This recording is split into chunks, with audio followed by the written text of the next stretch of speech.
Thank you. It's good to see you today. It's always great to be with you. It's nice to see a lot of familiar faces out there. Thank you for coming back.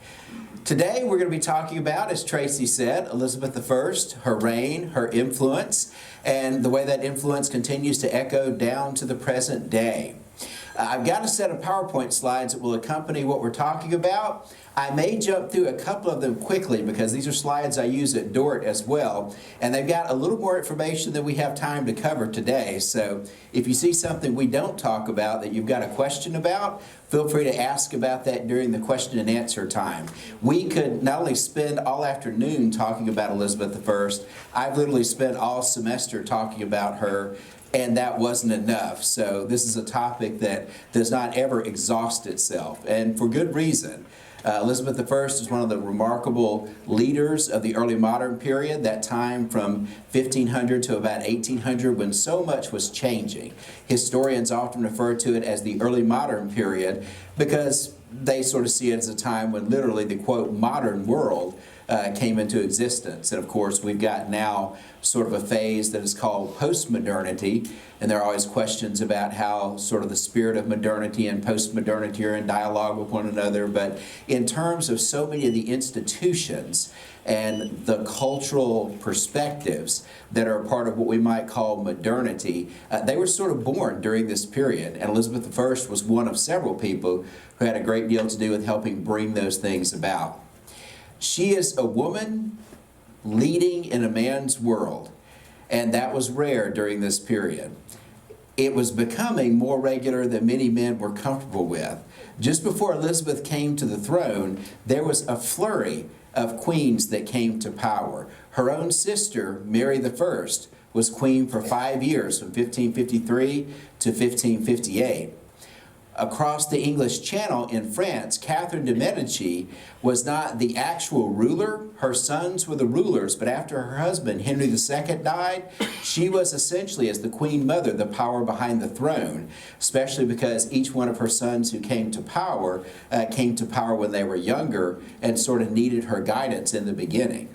And then her daughter-in-law, Mary, Queen of Scots, eventually became queen in Scotland. Mary had married the first of Catherine's sons, who died when he was very young. After her husband's death, Mary went back to Scotland, and so you had Mary I, Mary Tudor in England, you had Catherine de' Medici in Europe and France, and you had Mary, Queen of Scots, eventually, who comes to power in Scotland at the end of the 1550s. Every one of these queens were Catholic. And at this time, the Presbyterian minister John Knox wrote a tract where he complained about all these women ruling and all of them being Catholics. And typical for that time, this tract had a huge title, a long title. It was the first blast of the trumpet against the monstrous regiment of women. The first blast of the trumpet against the monstrous regiment of women. Knox published this treatise and was very critical of women in leadership. And then a year after that treatise went out, Elizabeth I became queen in England, and she was a Protestant. Knox was leaving Geneva, where he had been studying, and traveling through England on his way back to Scotland, and he had an interview with Elizabeth I on his way through. He wanted to meet this Protestant queen, and he expected she'd be very excited to see him because he had done all this work to further Reformed ideas on the continent, and he was going to do that in Scotland as well. When he saw Elizabeth I, he got a very frosty reception. She said, "Sir, we have read your pamphlet. We are none too pleased with the things you have written there." And he stammered, he said, "Well, you know, it was all those Catholic queens that I was talking about in that pamphlet." And again, in characteristic fashion, she says, "Well, you should have made yourself plainer in your writing then." He didn't stay in England long. He got to Scotland as fast as he could. So Elizabeth I became queen at a time when no one expected much from queens, and most people didn't want queens in power. And one of the foremost of these people was Elizabeth's own father. The story of her early life is very interesting, very confusing in many ways, because it matched the tenor of the times in which she was raised. Her husband, as you probably, or excuse me, her father, she had no husband. That is a very big tongue slip. Her father was Henry VIII, who famously, if you know anything about Henry VIII, had 6 wives. Elizabeth's mother was Anne Boleyn, the second of Henry VIII's wives. If you know the story, you may remember that Henry had divorced his first wife, Catherine of Aragon, because they had not been able to have a living son. The only child they had had together was their daughter Mary. Henry believed that women could not rule successfully, and the Tudors were obsessed with the idea that their reign could fall apart, that if they entered a generation where there was no male heir to succeed to the throne, everything they had built might fall apart. Henry's father had won the throne after the Wars of the Roses. He had helped to put that civil war to an end. And the Tudors were constantly afraid that that civil war might be revived if they didn't have a strong male heir to take the throne. And so Henry, believing that he had to have a male heir, engineered a divorce from his wife that went so far that Henry literally took the Church of England out from under the Catholic fold, created his own national church with himself as the head of the church, and of course, shockingly as his first act, granted himself a divorce and legalized his marriage to Anne Boleyn.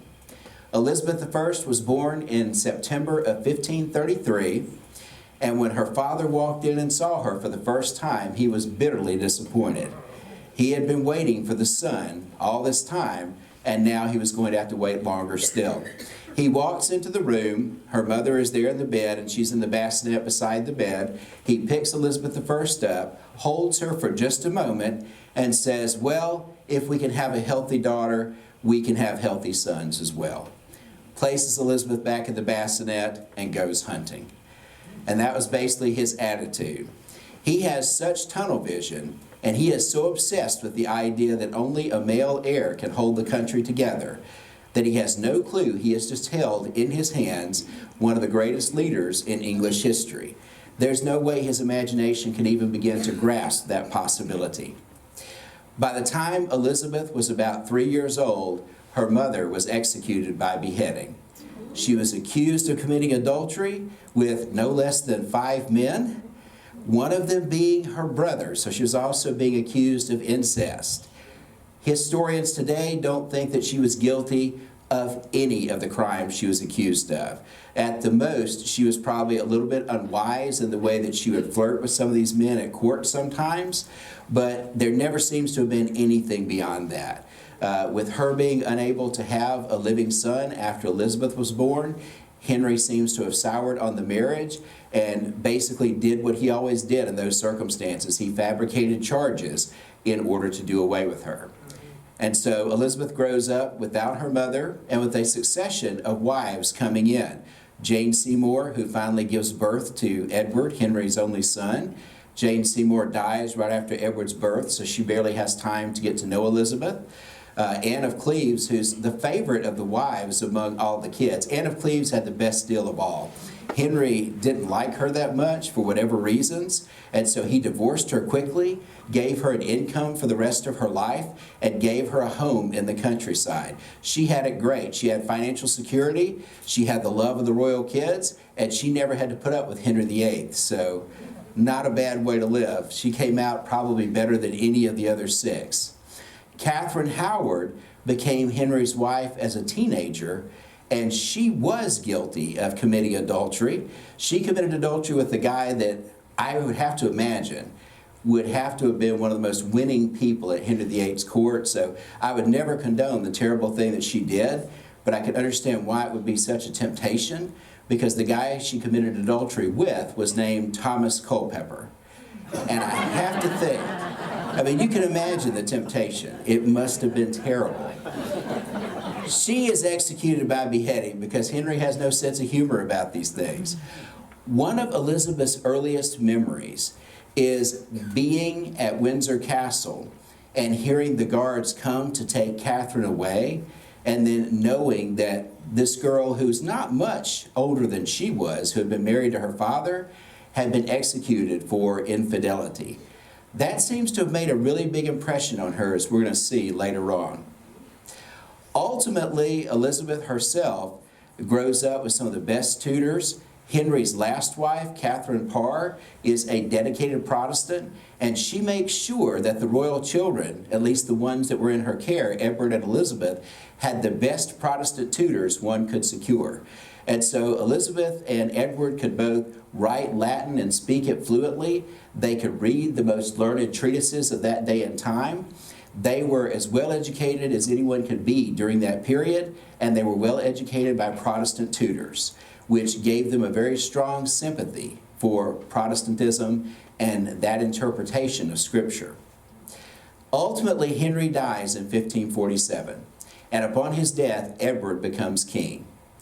Edward is only 9 years old when he becomes king, and a lot of Protestants are very excited because Edward is as thoroughly Protestant as you can imagine. Many compare him to King Josiah in the Bible, who also became king at a very young age. And just like Josiah in the Bible, they believe that Edward might herald a great reform of the church and a spiritual awakening throughout England. They seem to be working towards that through much of his reign. Throughout most of his reign, he did try very hard to strengthen the connections between Protestantism on the continent and the English church. But in 1553, he is going to die at the age of only 16. After everything that Henry had done, all the hearts he had broken, the heads he had sliced off, the way that he had violated church and state law in order to achieve his ends, his dream of a male heir lasted only a few years. And then suddenly the succession was thrown open again. In 1553, Henry's eldest daughter, Mary, became queen, and she had issues. She had many resentments. She had been declared illegitimate when her father divorced her mother. She had been cast out for a while before finally she was brought back into the royal household. She was a very sincere and dedicated Catholic in a country that was going very Protestant. And so when Mary became queen, she sought immediately to try to turn the church back to Catholicism. And in order to ensure that, she married Philip II of Spain, who was a very, very powerful Catholic ruler. The English did not like the Spanish much at all, and so they were not impressed with this marriage. Mary set out to reinstitute required worship at Catholic churches, and when she did, there were Protestants who rebelled. Many of those Protestants fled England for the continent, but many of them stayed and ultimately were executed for being Protestant. This earned Mary her nickname, Bloody Mary, which the Protestants gave her and which they used for decades afterwards. Now, to be fair, during Elizabeth's reign, there were about 300 people executed, as there were 300 people executed during Mary's reign. But Mary's reign lasted 5 years. Elizabeth's lasted almost 40, so about 45 or so. So there's a bit of a longer time gap there. Not good to execute anybody. One person is too many, but you kind of see the difference there as far as the numbers. Mary desperately longed to have a child, and not just as a queen. She really wanted to be a mother on a personal level as well. She kept being frustrated in that regard until finally in 1558 she thought she was about to have a child. But upon closer examination, the doctors diagnosed her instead with a tumor in her stomach. She is dead by the end of the year. During her reign, Elizabeth lived a very precarious existence. There were a couple of rebellions that broke out. The one that was most famous was called Wyatt's Rebellion, and those rebels wanted to put Elizabeth on the throne. Elizabeth, it seems, had nothing to do with planning it, but it was hard to convince Mary of that, and for a little bit, Elizabeth was actually confined to the Tower of London by her own sister, and very much afraid for her life. It's actually during this period that she started to get close to Robert Dudley, who we're going to get to know a little bit better in just a few moments. That threat passed, and she was released from the tower. But the entire time that Mary was on the throne, Elizabeth, just by her very person, by her very existence, posed a threat to her sister. And so she was always somewhat nervous that at some point Mary might actually take action against her. And it appears there were moments when Mary considered it, and every time she did, Philip II, her husband, would try to persuade her to not do that. We know why after Mary died. We find out why. At the time, it seemed like he was just being nice. In November of 1558, Mary dies and Elizabeth becomes queen. And a lot of us might think that the moment Elizabeth became queen, everyone breathed a collective sigh of relief and said, "Ah, wow, the 16th century has been so hard for so long. Now it's all about to get better. The Elizabethan age is about to begin." But we have the benefit of hindsight. What most people said was, great, another queen. The last one, not been great. She's lived down to all the stereotypes that everyone had about what queens would be like. But Elizabeth was about to very pleasantly surprise everyone beyond their wildest expectations. When she becomes queen, she goes to London in processional, and over the first few months immediately sets out to address one of the biggest issues that had been a problem caused by her father's reign, the issue of religion and the way it was dividing the country at this point. When you talk about Elizabeth's life and reign, it's often characterized by the people in her inner circle, and in particular, there's an early period where you've got one set of people that are leading in her privy council and in her parliament, and a second level where the next generation takes over. The first generation was primarily characterized by two very important people for Elizabeth. One was a sort of father figure who very early began to notice her and started to champion her cause. His name was William Cecil. Even before Mary died, William Cecil was working on Elizabeth's behalf. He had tried to help protect her while she was in the Tower. And the whole time she is off in the countryside awaiting her sister's fate, he is preparing the way for her to succeed because he believes that someday, ultimately, she will. And so he becomes immediately her most trusted advisor, and essentially the equivalent of what we call today in the U.S. the chief of staff. The person who is chancellor and a secretary of the Treasury is her closest and most powerful advisor. The other person who is very significant in her early reign is Robert Dudley, who I mentioned previously. Robert Dudley was about the same age as Elizabeth. They had played together as children. He had hung out with the royal household. And when she was confined to prison at the Tower of London, he was there too because his family was involved in Wyatt's rebellion. And so she and Robert Dudley had early on started to forge a close connection to one another. That connection was extremely deep. Robert Dudley, for a while, served as master of the horse, which meant that he would lead her horse around when she went different places. He would care for the horse. What that meant is he had open access almost all the time to the monarch when she wasn't secreted away with her ladies. And so they had a lot of opportunities for their relationship to grow even deeper during those early years. And in a lot of ways, as far as the friends she had to lean on, she was often sort of torn between these two men, both of whom wanted to help her, wanted to champion her interests, but had very different ideas about which way things should go. In regard to Robert Dudley, there definitely seems to have been a romantic component to their relationship in the sense that they cared for each other deeply, but not in the sense that anything ever seems to have actually gone so far as them actually having any kind of relationship. There seems to have been the possibility early on, like in the early 1560s, she seems to have considered the possibility. But a number of things, including the early death of Dudley's wife, just makes that impossible. Dudley's wife, Amy Robsart, died in the countryside under somewhat mysterious circumstances. She was home alone. She had sent all the staff to a local fair, and they come home and they find her dead at the bottom of a flight of stairs. And people have talked endlessly. There's all kinds of debate about what might have happened. It seemed that she had a broken neck. She had been ill, supposedly, for a while. There's all kinds of speculation. Did she have cancer and try to get up and do something and fall to the bottom of the stairs and break her neck? Did she commit suicide out of despair because she felt that maybe Dudley was in love with the Queen? And of course, there are all the conspiracy theorists who said maybe somebody gave her an extra push down that set of stairs.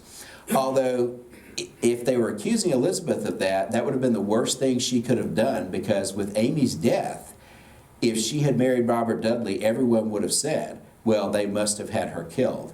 And so this is probably one of the things that forever made it impossible for her to consider doing that seriously. The other thing was, if she married one of her own subjects, it would cause all kinds of division throughout the country. Usually when a monarch married, they married someone from outside the country. They married a prince or a princess, some other monarch.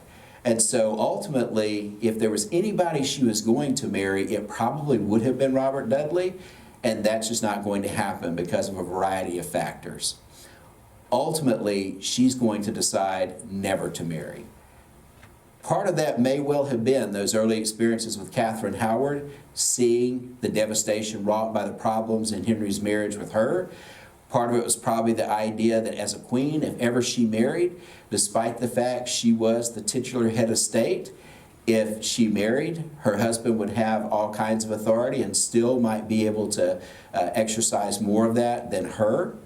And there may have been something else in her head as well, and that could have been connected with the religious reforms that unfolded during her reign.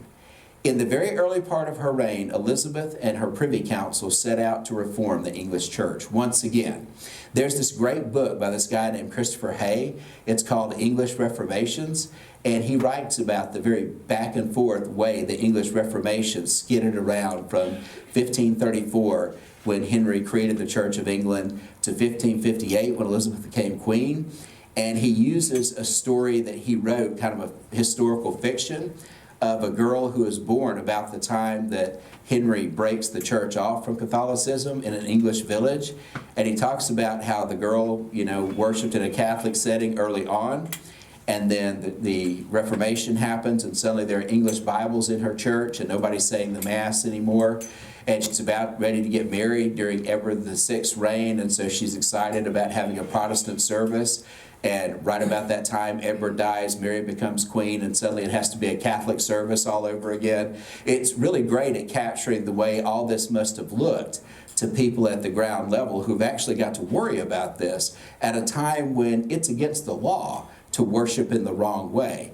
You're not just going to be frowned upon in the grocery store during the week if you make a misstep in regard to your religious observance. You could literally be confined to prison. So Elizabeth wants to end all this. She wants to find a way to settle it so that the most people could be comfortable with the form of religion that was endorsed by the state.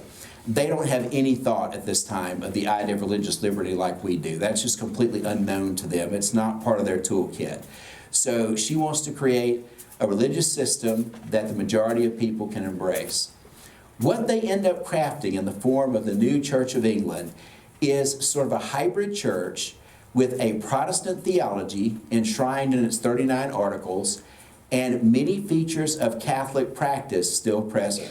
For instance, clerical vestments and robes, bishops and archbishops as the leader of the church. The interpretation of what happens during communion is still not exactly like the Catholic interpretation, where it's stated that there's a physical presence of Christ in the elements, but it's sort of left ambiguous. There's sort of a spiritualized presence, and the way it's written, you could read it either way. If you're Catholic, you could read it as a real presence of Christ. If you're Protestant, you could read it as more of a symbolic presence. This settlement is going to satisfy most of Elizabeth's subjects. Most of the English are going to be okay with this revitalized Church of England. The ones who are going to have the most problem with it are the most committed Catholics, many of whom continue to hear Mass with priests who move through the countryside and will secretly slip into their homes and say Mass and then ride to the next house. And they will go to the Church of England services and then still practice their Catholicism quietly, biding their time, hoping that things will shift back their way. I don't know how many James Bond fans there are here, but if you saw the James Bond film Skyfall, they talked about a priest hole at the back of the chateau, the Skyfall Chateau. A priest hole is a secret passageway at the back of one of these English country homes that they could sneak a priest in and out of so they could say the Mass with the family and then discreetly go on their way. So these folks struggled with that, and some of them did feel very persecuted and marginalized. The other people that did were the most committed Protestants. There were some Protestants who had fled during Mary's reign and gone to the continent. On the continent, they had gone to the city of Geneva, where they studied with people like John Calvin, Theodore Beza, and John Knox, who were some of the most committed Reformed Protestants in that day and time. When they came back to London, they were Reformed Protestant on 15 high-grade brands of steroids. Mary had very much miscalculated. These people were kind of moderate Protestants when they were in England before. After they came back from exile, they were determined to have nothing less than Geneva reproduced in London. And Elizabeth was not really up for that at all. She loved Protestant theology, but she also loved ceremony and ritual, and she believed that there were many Catholic traditions that were very valuable and worth preserving. And so she really loved the shape of the Church of England as it was being created early in her reign. It really reflects her personality. When these very staunchly Reformed Protestants resisted that, over time, some of them continued to resist during the church, but some of them actually broke off. These are called separatist Protestants or English separatists. When those people broke off from the Church of England, they were in defiance of the law, and so she actually had some of them imprisoned. Those people, of course, as you know, ultimately become known as the Puritans. And you have the two different types. That separatist group of Puritans, some of them were the ones who come over and settle the Plymouth colony in 1620 in North America. Some of the more moderate ones who stay within the Church of England, those are the people who came over and settled Massachusetts Bay in 1629 and 1630. So that legacy in American history comes out of all these debates about the shape of the Church of England. There's probably one more thing that was influenced by the way that this church took shape. I mentioned to you the fact that Elizabeth seemed to have this problem with the idea of marriage, and I gave you a couple of good reasons why. She had seen the way that the wives had been treated by her father. She might be limiting her own power if she married a foreign monarch and placing her country at the beck and call of another nation. But there also was sort of an element that she began to harness that was a great PR move as well. This idea that as an unmarried person, there was sort of a mystique around her, that she could sort of begin to project her image as, quote, the Virgin Queen, as the queen who is unmarried. Rather than being a wife to someone else, she is the wife to the nation. Rather than being a mother to physical offspring, she is the mother of the nation. Elizabeth is a great example of someone who early in history harnesses that idea of public relations and how to use it very effectively. Another person in European history who will do that is Louis XIV, who called himself the Sun King. They are great at what's often called the theater of power, projecting a certain image that captivates, that inspires. There are all kinds of sonnets and poems written about, quote, Gloriana, which was one of the nicknames given to her. She was almost an ethereal figure. And there are some historians of Christianity that argue that in many ways Elizabeth was sort of putting herself in the place where once veneration of the Virgin Mary had been. That in a sense, she is being venerated as the spotless mother of the nation who loves and cares for her subjects, and giving those people who had at one time venerated the Virgin Mary another outlet as that church is moving towards Protestantism. Which is kind of an interesting theory. Whether that was actually in her head or not, who knows? But certainly the effect was very powerful.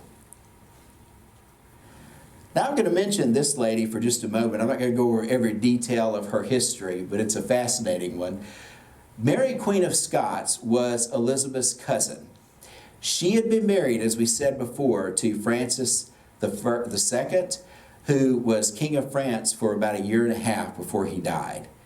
She ended up coming back to Scotland, which at the time she arrived was very quickly becoming Protestant. Mary was very, very Catholic, and she clashed quite a bit with the Protestant leaders in Scotland. Things get so bad that in 1567, because of a rebellion in Scotland, Mary is going to flee south to take refuge in England. She will be given hospitality by Elizabeth at one of Elizabeth's country castles, but Elizabeth herself is never going to meet Mary, and she's going to keep Mary safely in the north under careful guard, because Mary represents a real threat to her rule. Mary had actually claimed the throne of England at the time Elizabeth became queen, and she did actually have a claim. In fact, Mary's claim goes back to Henry VIII's sister. Elizabeth's claim rests on people accepting the legitimacy of Henry VIII and Anne Boleyn's marriage. And most Catholics said that whole thing was rigged from the beginning. It never should have happened. So there are many Catholics who said Mary is really the rightful ruler. So Mary's continued existence there, it's a bit of a problem. And it's one we're going to get back to in just a few minutes. Now, like I said, I jumped over a little bit here, mostly to do with Protestantism. We can talk more about that if you'd like during the Q&A. Basically, the continued threat of Mary in the country stirs up a lot of dissent against Elizabeth that might otherwise not have been organized. Whenever you have a figure, as Elizabeth herself had been, that you could organize around, as Elizabeth had been before she became queen, then those rebellions are more likely to happen. At the end of the 1560s, early 1570s, there's a rebellion in the north, Catholic nobles rising up, trying to displace Elizabeth. That rebellion was put down by William Cecil and Robert Dudley, working together for a change. They weren't always doing that very well, but in this case they did. And at that time, there were several people telling Elizabeth that she should have Mary executed. Elizabeth didn't want to do that. One of the main reasons why is because royals are always hesitant to kill another king or queen. You don't want to set that precedent, just in case something happens to you at some point. If you get captured, you want to be treated with some level of respect. And so they shied away from that as often as they could. So at the time, she resists that encouragement. And throughout the 1570s and early 1580s, Mary continues to be held there in the north of England. During that period, Elizabeth's Protestantism becomes more firmly entrenched, and the Catholic powers of Europe are going to take action against it. In 1570, the Pope is going to excommunicate Elizabeth officially. He not only excommunicates her, casts her out of communion with the Catholic Church, but also says that anyone that removes her is doing a work of Christ. Removes her was allowed to be very broadly defined, depending on whoever wanted to define it. The implication was with extreme prejudice if necessary. So there were constant fears after that point that Elizabeth might be assassinated in some way. Her guard is doubled. What's really funny about the Pope is he signs the bull of excommunication, and then not long after that, about 6 months later, he's sitting at a banquet, and they're feasting, and the topic of England and Elizabeth comes up. And he says, you know, what an incredible woman. If only I were not Pope and she were not the Queen of England and a Protestant, what sons we would have. And people are sitting around the table like, excuse me, Holy Father? And, he says, oh, but I digress, and he moves on after that. So I guess a grudging admirer, though he's essentially condemning her to hell, but, there's a little bit of admiration there as well. So that happens in the early 1570s, and that creates a very near and present danger to her constantly. They're constantly worried about that. It's at this time that she employs a guy by the name of Sir Francis Walsingham to run her intelligence network. This guy is the James Bond of the 16th century. He is ruthless, he is very intelligent, and he is all over Europe. There's a great movie that came out many years ago, Clue, which was an adaptation of the board game. And there's a great joke in that film about J. Edgar Hoover. They realize Hoover is on the line calling somebody. And one guy's like, why is J. Edgar Hoover on your phone? And the guy that owns the house is like, well, he's on everyone else's. Why should he be on mine? Well, Walsingham is the same way. He seems to be everywhere. He's got ears all over the country. And he has got every piece of information you could possibly want to receive and more. During the 1580s, the Netherlands revolts against the Spanish. And when they do, the English decide to support them because the Netherlands are moving in a Protestant direction. This really provokes Philip II of Spain, who is Elizabeth's former brother-in-law. And yeah, I should probably mention, I did say he probably had ulterior motives for protecting her from getting killed. The minute that Mary died and Elizabeth was about to become queen, he proposed marriage. Because his idea, I guess, was it was good to have both sisters just in case you needed a spare to stay in control of the country. Her response was, thanks but no thanks. And he had resented that for years. He also resented their assistance to the Dutch who are rebelling against his kingdom. He comes to resent something else as well.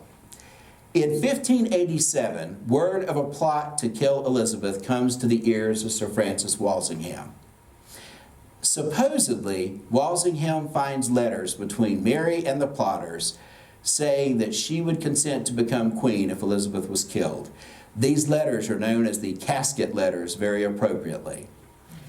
Today, we are not sure they're authentic. In fact, we're almost 100% sure that Walsingham probably fabricated these to encourage Elizabeth to finally do away with Mary.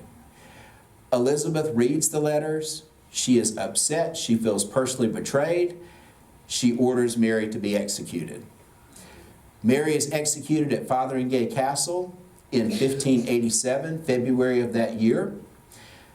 Elizabeth wrestles with it through the night, and even as it's taking place, she tries to send someone to delay the execution. And when she sends the courier out, William Cecil catches him on the way out, and he says, "Take your time, save her from herself." Essentially, do not go and stop this execution because this needs to happen. And it does happen, and Elizabeth is tormented by it afterwards. When Mary is executed, she comes out in black, and just before she kneels at the block, she takes the black outer robe off, and she is dressed in red from head to toe, which is a symbol for Catholic martyrdom. And so she's proclaiming to the rest of Europe that she believes she is dying as a martyr for the Catholic faith. She kneels, and they sever her head with the executioner's axe. And as they are standing there looking at her body, the body begins to move. It begins to wiggle a little bit. And they are terrified. This is a day and time when people are very superstitious. And so several people fall to their knees. Some of these new Protestants start crossing themselves. They are very terrified. Her skirt parts, and this little pug sticks its head out. She had had this pug for several months that she had kept as sort of a pet and a comfort. And as she went to the place of execution, she decided to carry it with her. And it had been so still while she was holding it, they had no idea it was there. It was only after she was dead that it revealed itself. They were all terrified. They thought she was about to rise up and strike them all down. There was someone who was determined to strike them all down, and that was Philip II of Spain. He was outraged that Elizabeth had, quote, allowed this to happen. In July and August of 1588, Philip is going to unleash the Spanish Armada, an armada of about 150 ships set to invade England. This is one of the greatest tests of Elizabeth's reign. They start flowing up the English Channel, and their plan is to unite with some troops who had been serving in the Netherlands, ferry those troops over to England, and have those troops march overland to London while the Armada sailed up the Thames and attacked London from the sea. As they start sailing up the Channel, they are followed by a group of Englishmen who are known as the Elizabethan Sea Dogs. These are people like Sir Francis Drake, Martin Frobisher, Sir Walter Raleigh, who had become very famous as, quote, privateers. The Spanish called them pirates because what they did as privateers is raid Spanish silver and gold fleets coming back from the New World. The ambassador would go complain to Elizabeth, and he would say, "Madam, it's appalling what your people have done, the way that they have stolen from us." Elizabeth would say, "This is just dreadful. I am brokenhearted that my subjects would act in this way. I guarantee you justice will be swift."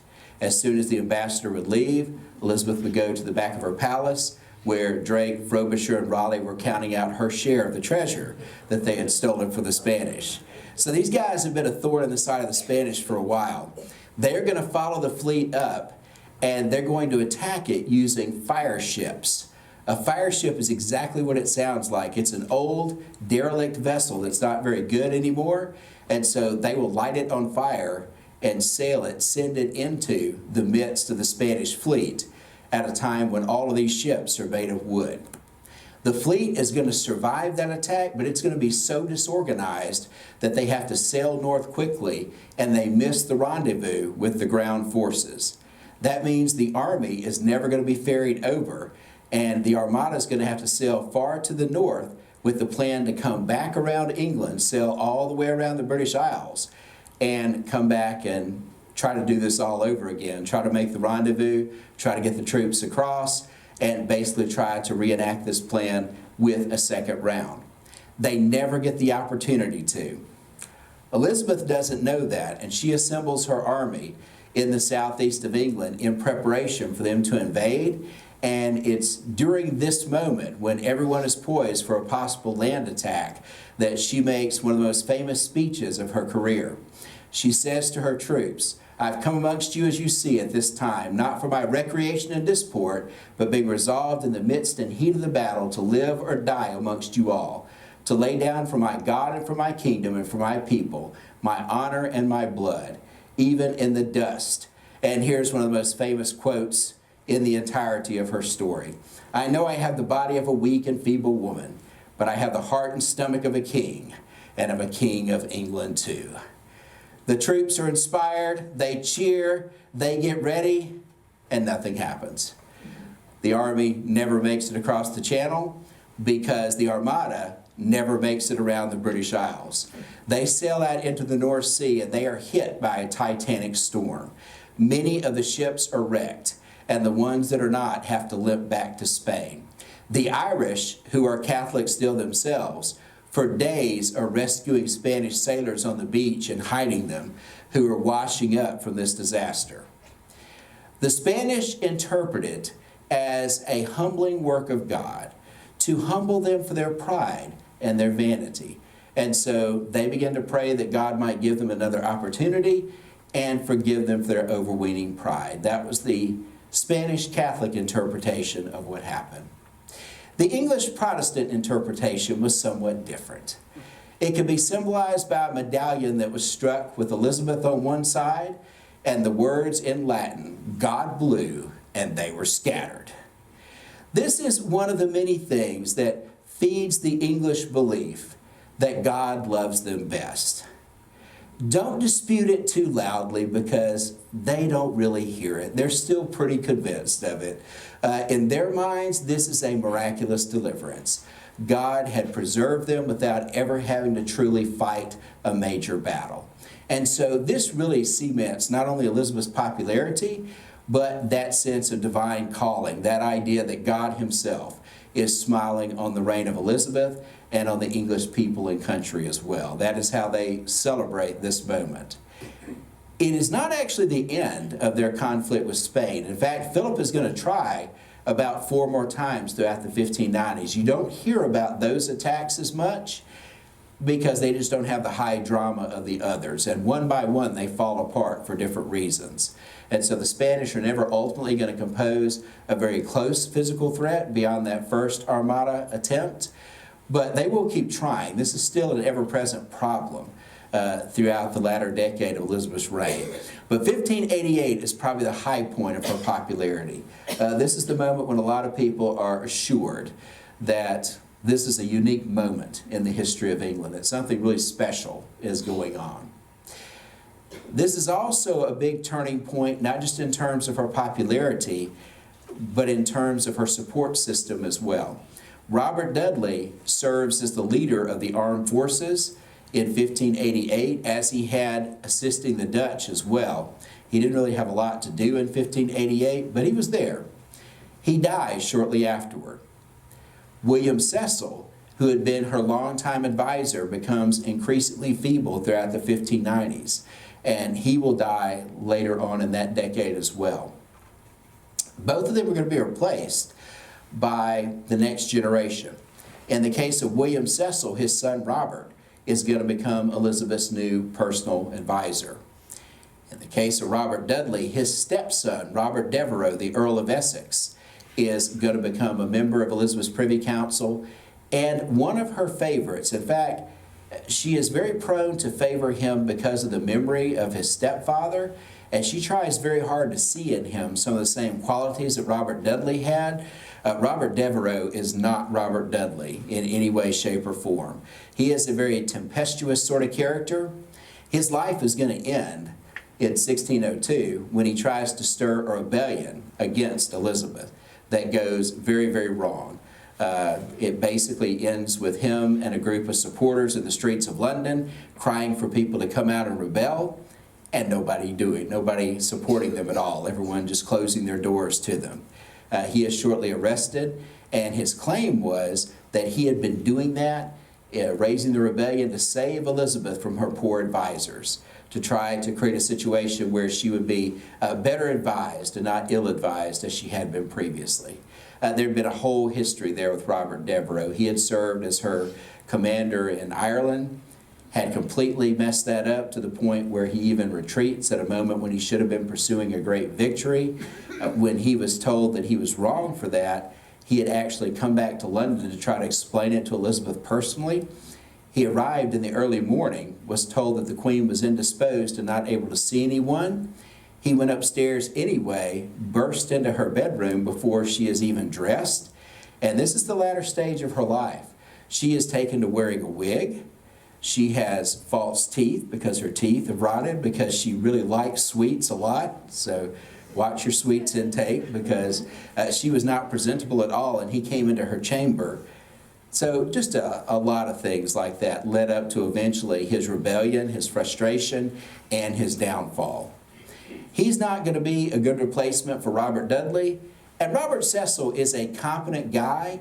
He is very steady, but he doesn't have the same charisma as William Cecil. And so she's really going to be missing that. Robert Cecil actually had a slight hump in his back. He was a little bit stooped.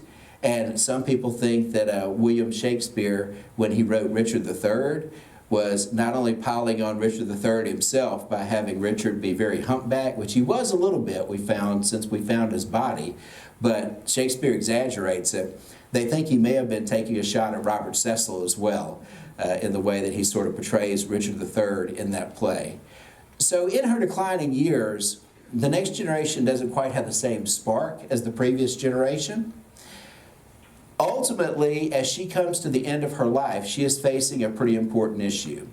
That issue is the same one that had troubled her father, the issue of succession. Robert Cecil, for all of his faults and all the ways in which he struggled to live up to his father's reputation, did know one thing for sure. They needed to have a seamless transition. And so he began to negotiate with Mary, Queen of Scots' son, James VI, who was ruling Scotland, and ultimately secured a deal for James to succeed when Elizabeth died. As Elizabeth's death approached, she didn't want to talk about any of it. She didn't want to talk about James. She didn't want to talk about the succession. In March of 1603, as she neared the end, she stood as long as she possibly could. She refused to lay down in a bed until she was no longer capable of standing. And then finally she had to lay down, and within a few days she passed away quietly. But to the end, she was so resistant to that idea of being mortal, to that idea of having limits even to the point of death, that she tried everything she could to defy it. James rides down and very peacefully takes control of the kingdom that Elizabeth is leaving behind for him. The Scots would want me to emphasize the fact that when England and Scotland came together, it is not an English monarch that rides north, it is a Scottish monarch that rides south. They would want to emphasize that over and over and over again so that everyone is clear on that. In terms of Elizabeth herself, she left behind a legacy of a nation that was more united than when she first became queen, a legacy of a woman who demonstrated that she could stand toe-to-toe with the powerful in what was seen as a man's world and effectively rule. She forever refuted that idea that her father had held, that women could not rule effectively. And because of the stability that she brought, at least in part, things like the colonization of new territories by the English would be made possible in the next few decades. Artists like William Shakespeare and Edmund Spenser could create works of art that were immortalized and continue to inspire people today. And she left a legacy in religion that was controversial for some, was a breath of fresh air for others, that continues to impact the world still today. So that's a little bit of her story, and at this point, if we've got a few moments, if you've got any questions, then I'd be glad to answer those. So thank you for your time and attention.